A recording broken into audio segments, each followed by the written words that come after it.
সিডলি সমষ্টিত আমি কংগ্ৰেছ দলে হাতৰ চিনত নিৰ্বাচন খেলিম। জয় পৰাজয় সাফল্য ব্যৰ্থতা সিডলি সমষ্টিৰ জনগণে ঠিক কৰিব।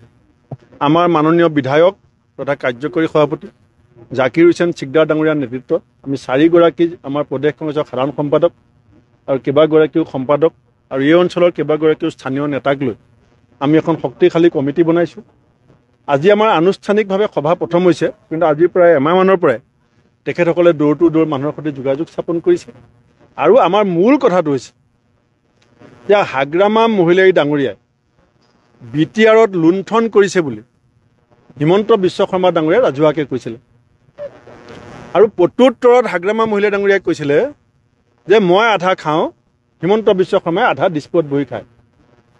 তাৰপাছত যেতিয়া প্ৰমোদ বড়ো ডাঙৰীয়া ইয়াত CM হ'ল, তেতিয়া হাগ্ৰামা মহিলাই ডাঙৰীয়াই ক'লে যে প্ৰমোদ বড়োৱে সব লুণ্ঠন কৰি আছে। তেতিয়া প্ৰমোদ বড়ো ডাঙৰীয়াই কৈছে যে মই ইমান খোৱা নাই যিমান হাগ্ৰামাই খাইছিলে। তাৰমানে কাৰ নেতৃত্বত, কোনে নেতৃত্ব লৈ BTRত লুণ্ঠন কৰি আছে, ৰাইজৰ নামত আবণ্টিত ধনৰ কি ধৰণে খৰাদ হৈছে, বিচনা বনাই পেলাই টকাৰ ওপৰত শুই আছে। টকাৰ বিচনাত BTRৰ আজি নেতাবিলাক শুৱে। আৰু মুখ্যমন্ত্ৰী হাগ্ৰামা মহিলাৰী ডাঙৰীয়া প্ৰমোদ বড়ো ডাঙৰীয়াই সেই দৃশ্য চাই পেলাই ৰাইজক ঠিকিনদালি কৰে, শাস্তি দিব নোৱাৰে। কিন্তু তেওঁলোকে যিখন বিচনাত শুইছে সেইখন হয়তো ছিংগুল বেড। বাকী প্ৰমোদ বড়ো ডাঙৰীয়া, হাগ্ৰামা মহিলা ডাঙৰীয়া, CM ডাঙৰীয়াই ডাবুল বেডৰ বিচনাত টকা পাৰি পেলাই শুই আছে। গতিকে তেওঁলোকে এই টকা পাৰি খোৱা মানুহবিলাকক একো শাস্তি দিব নোৱাৰে, গালি পাৰিব নোৱাৰে। সেইকাৰণে মই ৰাইজক কৈছোঁ যে 3জন খকুৱা মানুহ এতিয়া একলগ হৈছে। এওঁলোকৰ পেট নভৰে। এটা কবিতা ওলাইছিলে মাজতে, আপোনালোকে খবৰ ল'ব যে এইটো কিমান ডাঙৰ পেট নভৰে। এতিয়া 3জনে মিলিলে BTR ৰাইজে কি পাব? সেইকাৰণে আমি কৈছোঁ যে BTRৰ মানুহৰ অৰ্থনৈতিক সংগ্ৰামৰ স্বাৰ্থত, BTRৰ মানুহক অৰ্থনৈতিকভাৱে স্বাৱলম্বী কৰাৰ স্বাৰ্থত আমি এই ইলেকশ্যনটোক এটা সংগ্ৰাম হিচাপে লৈছোঁ। আৰু এই সংগ্ৰামত আমাক ৰাইজে সহযোগিতা কৰিব। আজি আপুনি দেখিছে যে এই অঞ্চলৰ কেইবাগৰাকীও বিশিষ্ট ব্যক্তিয়ে যোগদান কৰিছে, ৰাইজ ওলাই আহিছে, বহুত হেঁচা দিয়া হৈছে নাহিবৰ কাৰণে। ইমান তীব্ৰ হেঁচা, ৰাতি ৰাতি ধমকি দিয়াৰ পাছত আজি BTRত যিটো আৰম্ভণি হৈছে, আপুনি আৰু 20 দিন চাই থাকক। এই আৰম্ভণিয়ে বিপ্লৱক এটা সঠিক ৰূপ দিব। প্ৰাৰ্থী আমাৰ এখন কমিটি বনাই দিছোঁ, আপোনালোকক কৈছোঁৱে। এই কমিটিয়ে মোক যেতিয়া ৰিপৰ্ট দিব, সেই ৰিপৰ্টৰ ওপৰতে ভিত্তি কৰি আমি প্ৰাৰ্থী ঠিক কৰিম।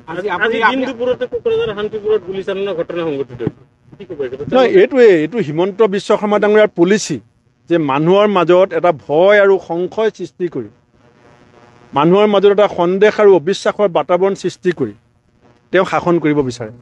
আৰু তেওঁৰ উচতনিতেই আজি অসমত বিভিন্ন অপ্ৰীতিকৰ পৰিস্থিতিবিলাক হৈ থাকে। তেওঁ এইটো নিয়ন্ত্ৰণ নকৰে, কাৰণ তেওঁ বিচাৰে যে অশান্তি হৈ থাকক, মানুহ সন্দেহ অবিশ্বাসৰ মাজত সোমাই পৰক, মানুহৰ মাজত অশান্তি বৃদ্ধি পাওক, পৰিস্থিতি বিষমক। তেওঁ নিজেই জুই জ্বলাব বিচাৰে সমাজত। জাত পাতৰ নামত, ধৰ্মৰ নামত বিভাজনৰ যিটো ৰাজনীতি, এইটো হিমন্ত বিশ্ব শৰ্মা ডাঙৰীয়াৰ পলিচি।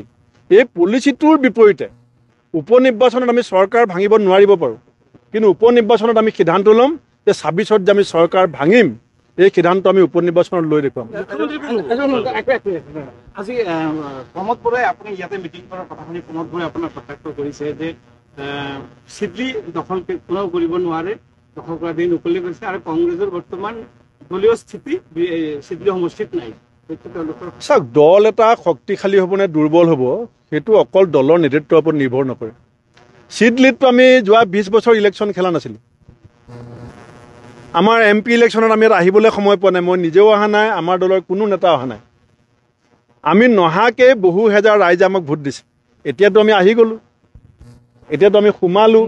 মই অহা দিনাখন আপুনিতো দেখিছে, মইতো কোৱা নাই লাখ লাখ মানুহ আহিছে বুলি। আৰম্ভণিটোতো আপুনি দেখিছে। এতিয়াওতো আমাৰ হাতত 50 দিন সময় আছে। 50 দিনত কি হ'ব চাই থাকক। যোৱা BTC নিৰ্বাচনৰ সময়ত কৈছে যে হাগ্ৰামা মহিলাৰী জেলত যাব, যিহেতু তেওঁ সভাত দুৰ্নীতি কৰিছে, কিন্তু দেখিবলৈ গৈছে UPL BPF এতিয়া জেলটোৱে হৈছে হিমন্ত বিশ্ব শৰ্মাৰ অস্ত্ৰ। ED, CBI, পুলিচ আৰু জেল, এইবিলাক হৈছে হিমন্ত বিশ্ব শৰ্মাৰ অস্ত্ৰ। যদি হাগ্ৰামা মহিলাই ডাঙৰীয়া ইফাল সিফাল কৰে, পুলিচ গধূলা ঘৰ পাই যাব। প্ৰমোদ বড়ো ডাঙৰীয়া যদি ইফাল সিফাল কৰে, ED গধূলা ঘৰ পাই যাব।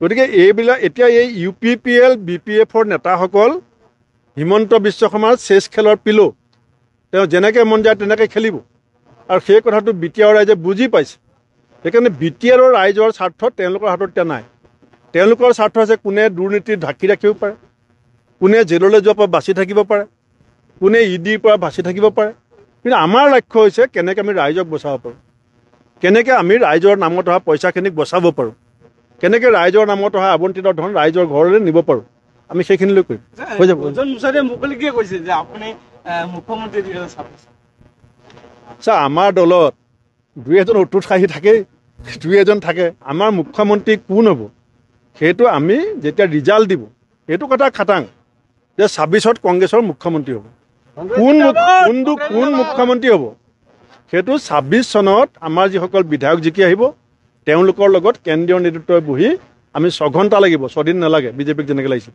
আমি 6 ঘণ্টাৰ সিদ্ধান্ত ল'ম থেংক ইউ